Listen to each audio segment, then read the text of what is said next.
5 years. 5 long years of sacrificing everything. My time, my loyalty, my heart. For a woman who never deserved a single second of it. I stood motionless in our living room, staring at the dinner table I had carefully set for our anniversary. The candles waited to be lit, the meat marinated in the kitchen, and I had even brought out that expensive bottle of wine she always claimed to love. I wanted tonight to be special, to remind Camille of everything we had built together. But as the clock crept past 8, my phone buzzed with a text. Stuck at work. I'll make it up to you, I promise. I read the message over and over, my thumb hovering above the screen. Work? On a Friday night? On our 5th anniversary? It didn't add up. Something twisted in my gut. A feeling I had ignored for months. I didn't want to believe it, but the whispers, the unexplained late nights, the hurried phone calls, they had all been there. Signs I had chosen to overlook. Not tonight. I grabbed my keys and drove straight to her office. The parking lot was empty. No lights, no cars, no Camille. And that was all the confirmation I needed. She wasn't working late. She was out with him. Some young guy, barely old enough to drink, probably sitting across from her at some overpriced French restaurant, basking in candlelight while I stood there like a fool. I could see it in my mind, her tossing her hair back, sipping wine I paid for, laughing like she hadn't just thrown 5 years of my life away. My chest burned, but I didn't call her. I didn't yell. I didn't even curse. Instead, I sent back 2 words, no worries. Then I turned off my phone, walked upstairs and started packing. Not just a bag. Everything. My clothes, my books, my favorite coffee mug. I wasn't leaving for the night. I was leaving for good. I piled it all into my truck and drove to the mansion she didn't even know existed, the one I had quietly purchased last year. My escape plan. Pulling into the driveway, I felt the weight of those 5 years start to lift. Camille thought she had me wrapped around her finger, convinced that I'd forgive her like I always did. Not this time. I stepped inside, letting the silence of the mansion wrap around me. The place was breathtaking, marble floors, towering ceilings, a panoramic view of the city lights.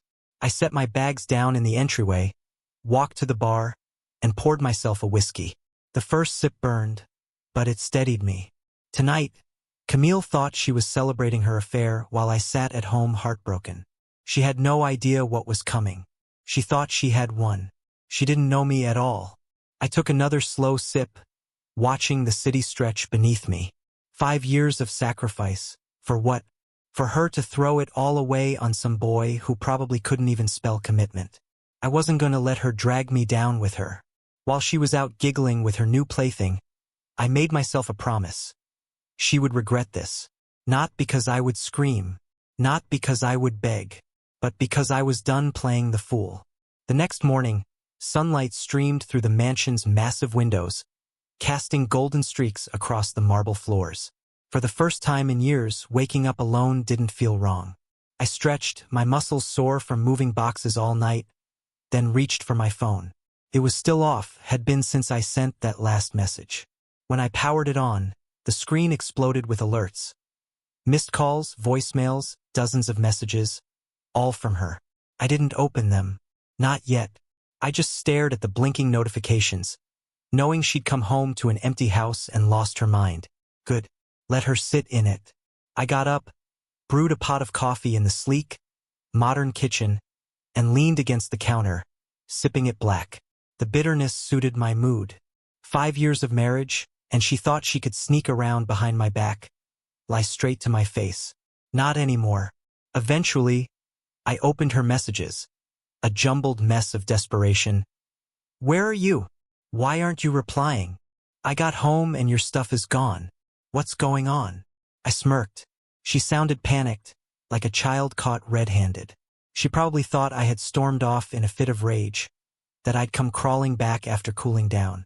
She didn't know that I was already 10 steps ahead. I put my phone down and strolled into the walk-in closet, the one I had started filling the night before. My suits hung neatly, my watches lined up in perfect rows. Everything I needed to keep moving forward. Camille didn't realize it yet, but she wasn't just losing me. She was losing everything. The man.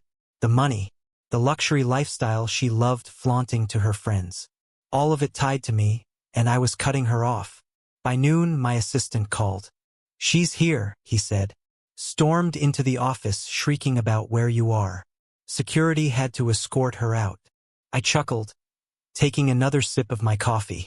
"Let the games begin," I chuckled, picturing her strutting around my company in one of those tight skirts, thinking she still had control.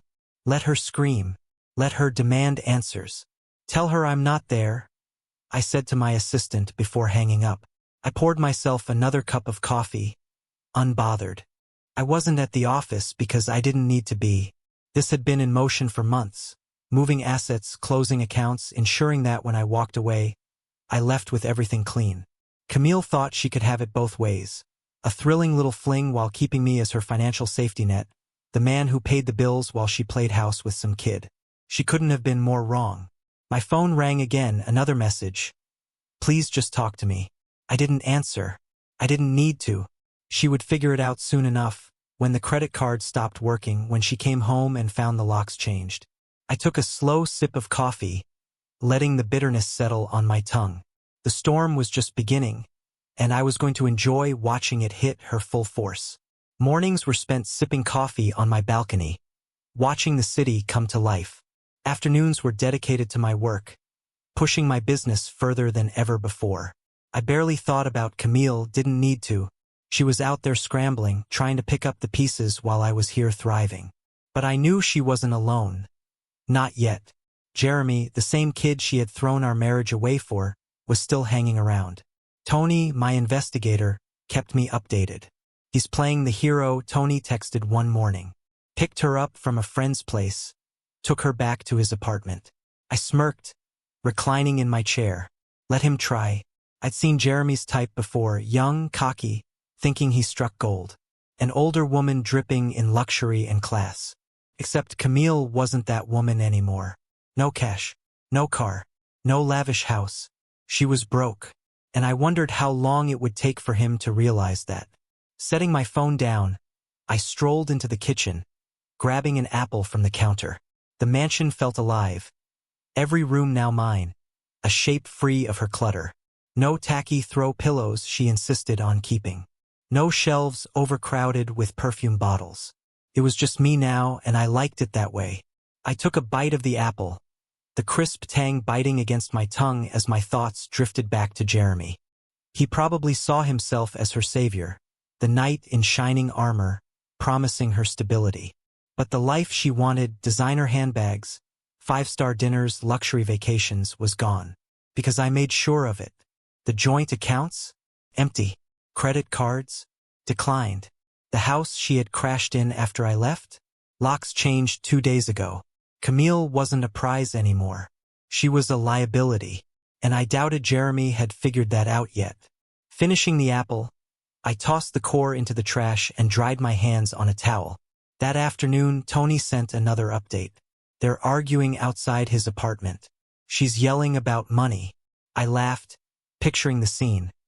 Camille's arms flailing, voice sharp with frustration, probably demanding that he cover something.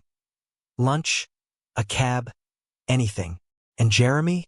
I bet he stood there, dumbfounded, finally realizing the mess he had stepped into.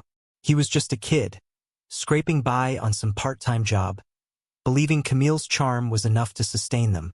But charm doesn't pay bills, and she didn't have me to fall back on anymore. I walked into my office, the smooth hardwood cool beneath my feet, and pulled up my latest bank statements. My accounts thriving. Years of effort finally mine alone. She had spent so much time flaunting my wealth, acting like it was hers to control. Now she had nothing.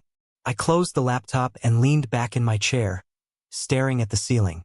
Jeremy wouldn't last long. He had promised her a fresh start, probably even told her he'd take care of her. But promises mean nothing when you're young and broke. I gave it a week, maybe 2. That night, I poured myself a whiskey and settled by the window, the city lights glittering below. At exactly midnight, Tony's next message came through. He dumped her, dropped her off at a motel, sped off like hell. I grinned, swirling the amber liquid in my glass. 2 weeks. even faster than I expected. I could picture it. Camille standing on the curb, pleading with Jeremy to stay, assure him things would get better. And Jeremy? He had finally realized what I had known all along. She was a sinking ship. He had been in love with the idea of her long legs, her confidence, the thrill of stealing her away from me. But without my money, she was just a woman with nothing left to offer him. I set the glass down and stretched, feeling the tension melt from my muscles. Jeremy walking away was just the final touch. Camille had sacrificed 5 years of marriage for a kid who didn't even stick around when things got tough. I stepped onto the balcony, the night air crisp against my skin. She was alone now, probably crying in some dingy motel room, wondering how it had all fallen apart. Did I feel bad for her? Not even a little. She had made her choices. Now she had to live with them. I leaned against the railing, gazing down at the humming city below. Jeremy was gone. And Camille? She was on her own. Let her figure out how to survive without me. I had rebuilt my life, and she wasn't part of it anymore.